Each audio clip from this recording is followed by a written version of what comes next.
Има много предимства на виртуалната електроцентрала, както за операторите, така и за потребителите. За операторите, разбира се, има така големи финансови ползи. Например, операторите могат да се възползват от различни пазарни възможности.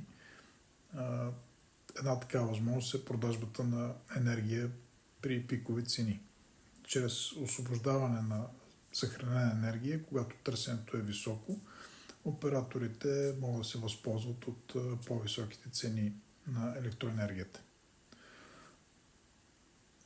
Друга полза е зареждането по време на ниско търсене.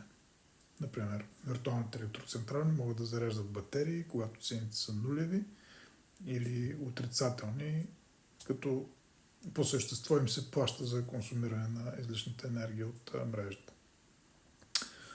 Друга полза е балансиране на системата. Виртуалните електроцентрали допринасят за стабилността на мрежата, като предоставят услуги за балансиране на системата в пикови часове на свръхпредлагане или пък на свръхтърсене.